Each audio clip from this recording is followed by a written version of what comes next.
ఇండియాతో సమానంగా గెలిస్తే పాక్ ప్రత్యర్థి సమౌజ్జీలు అంటాం. అలాంటప్పుడు పాక్ అసలు పోటీయే కాదంటూ పాకిస్తాన్ గాలి తీసేసిన సూర్యకుమార్ యాదవ్ టాస్ టైంలో షేక్ హ్యాండ్ ఇస్తారన్న ప్రశ్నకు ఇంట్రెస్టింగ్ ఆన్సర్. టీ20 వరల్డ్ కప్లో ఇండియా పాకిస్తాన్ మ్యాచ్ ఓ మినీ యుద్ధమే. ఇంతకీ సమరం ఎలా ఉండబోతుంది? Have a look.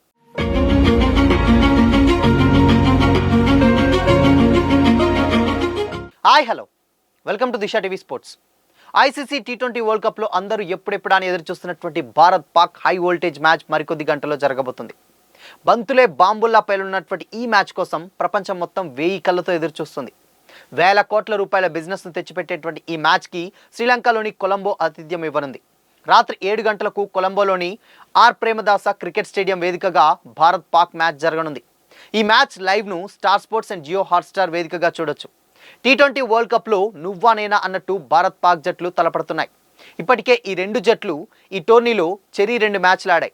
Bharat USA నమీబియాపై విజయం సాధించగా పాకిస్తాన్ నెదర్లాండ్స్ నమీబియాపై గెలుపొందింది. పాయింట్ల పట్టికలో భారత్ టాప్ ప్లేస్లో ఉండగా పాక్ 2వ స్థానంలో కొనసాగుతుంది. టీ20 వరల్డ్ కప్ చరిత్రలో భారత్ పాకిస్తాన్ జట్లు ఇప్పటి వరకు 16 టీ20 మ్యాచ్లు ఆడగా భారత్ 13 సార్లు గెలిచింది. వరల్డ్ కప్లో అయితే 8 మ్యాచ్ల్లో భారత్ 7 విజయాలు సాధించింది.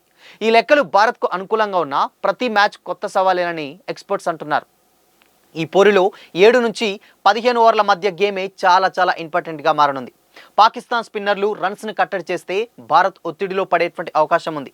అదే టైంలో ఇండియన్ పేసర్లు పవర్ ప్లేలో వికెట్లు తీస్తే మ్యాచ్పై ఆధిపత్యం సాధించే వీలుంటుంది.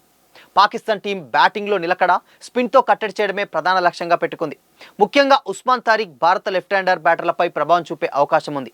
భారత్ దూకుడైనటువంటి ఆరంభం, మధ్య ఓవర్లలో స్థిరత్వం, చివరి ఓవర్లో భారీ స్కోరింగ్పై దృష్టి పెట్టనుంది. బుమ్రా, హర్షదీప్ బౌలింగ్పై భారీ ఆశలున్నాయి. వరుణ్ చక్రవర్తి అండ్ కుల్దీప్ యాదవ్ మ్యాజిక్ చేసే అవకాశం కూడా లేకపోలేదు. ఇక ఇండియన్ టీం చూసుకుంటే అభిషేక్ శర్మ, ఇషాన్ కిషన్, సూర్యకుమార్ యాదవ్ కెప్టెన్, తిలక్ వర్మ, హార్దిక్ పాండ్యా, శివం దుబే, అక్షర్ పటేల్, కుల్దీప్ యాదవ్, వరుణ్ చక్రవర్తి, జస్ప్రీత్ బుమ్రా, హర్షదీప్ సింగ్ ఉన్నారు.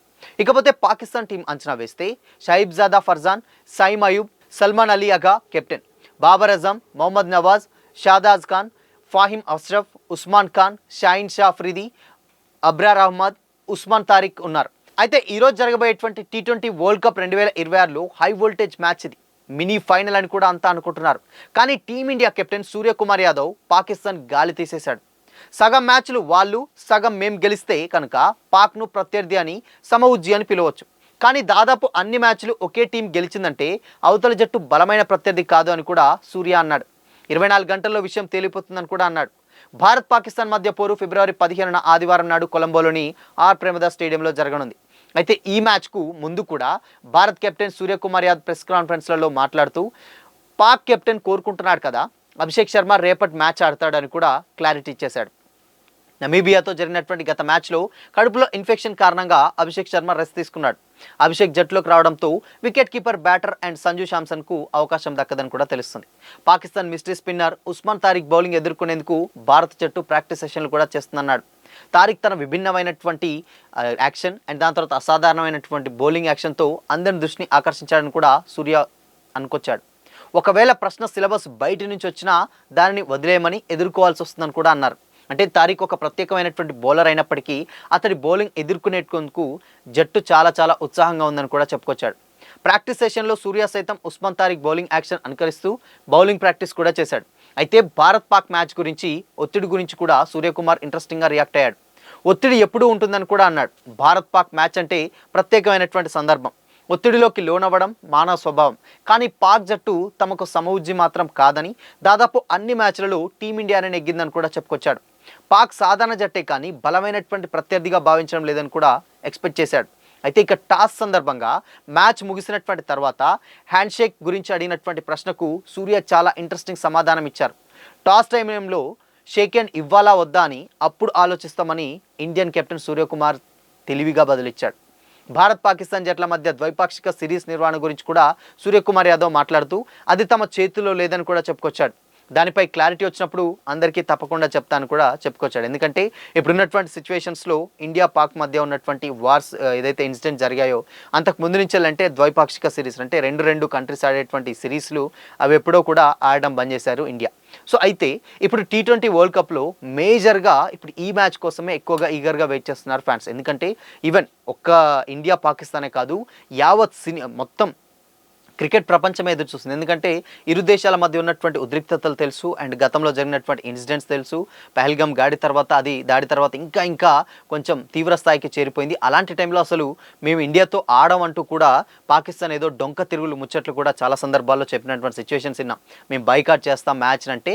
ఆ ఉన్నటువంటి సిచ్యువేషన్స్లో బైకాట్ చేస్తే మనకు ఒరిగేదేం లేదు, పాకిస్తానే చిప్పకూడి తినేటువంటి పరిస్థితి వస్తున్నటువంటి ఉద్దేశంతో వాళ్ళ క్రికెట్ బోర్డు ఏదైతే ఉందో అందుకోసమే తప్పక ఇక ఆడాల్సినటువంటి సిచ్యువేషన్ ఉంది. లేకపోతే ఐసీసీ నుంచి వచ్చేటువంటి వార్షిక ఆదాయం నుంచి వెళ్ళి ఒకవేళ వాళ్ళకి ఫండ్ వెళ్ళదు కాబట్టి, అందువల్ల దేశం ఇబ్బందుల్లో పడేటువంటి సిచ్యువేషన్ వస్తుంది కాబట్టి తప్పకుండా తలొగ్గి ఆడాల్సినటువంటి పరిస్థితి ఇప్పుడు పాకిస్తాన్కి వచ్చింది.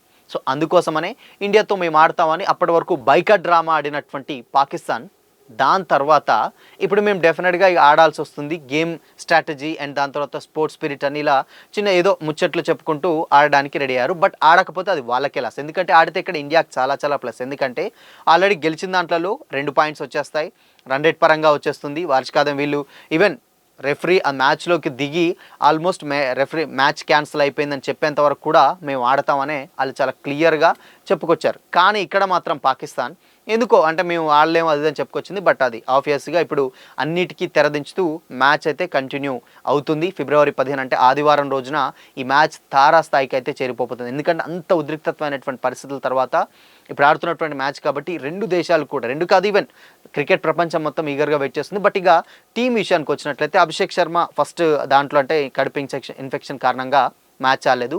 ఆ ప్లేస్లో సంజు శాంసన్కి కొంచెం ప్లేస్ దక్కే అవకాశం చాలా తక్కువ.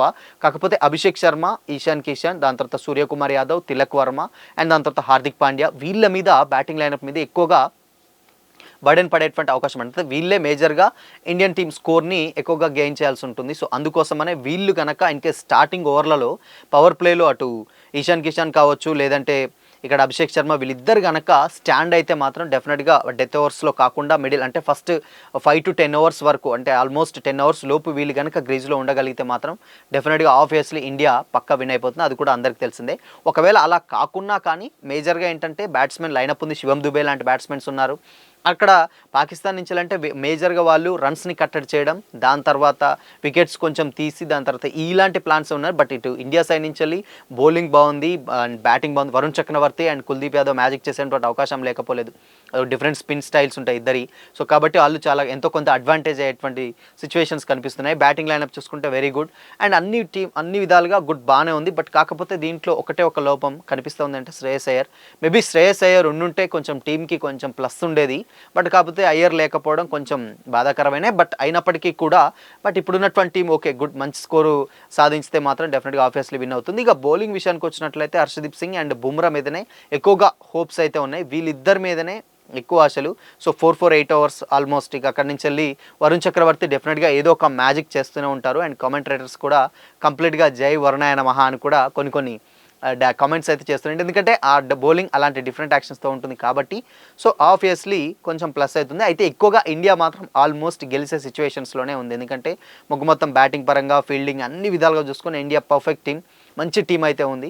సో ఈసారి కూడా అంటే T20 వరల్డ్ కప్లో పాకిస్తాన్ని చిత్తు చేయడం ఖాయమంటూ కూడా ఇండియన్ క్రికెట్ ఫ్యాన్స్ అయితే చాలామంది చాలా ధీమా వ్యక్తం చేస్తున్నారు. సో మరి ఈరోజు జరిగేటువంటి మ్యాచ్లో ఇండియా ఎలా ఆడబోతుంది అండ్ దాని తర్వాత ఆబ్వియస్లీ చాలామంది ఏంటంటే కొంచెం ఎక్స్పెక్టేషన్స్ ఓ రేంజ్లోనే ఉన్నాయి. డెఫినెట్గా అంతకంతకు చిత్తుగా ఓడియాలన్నటువంటి ఉద్దేశంతో. సో మరి ఈరోజు ఇండియా పర్ఫార్మెన్స్ ఎలా ఉండబోతుంది అనుకుంటున్నారు? మీ ఒపీనియన్ని కామెంట్ చేసి చెప్పండి.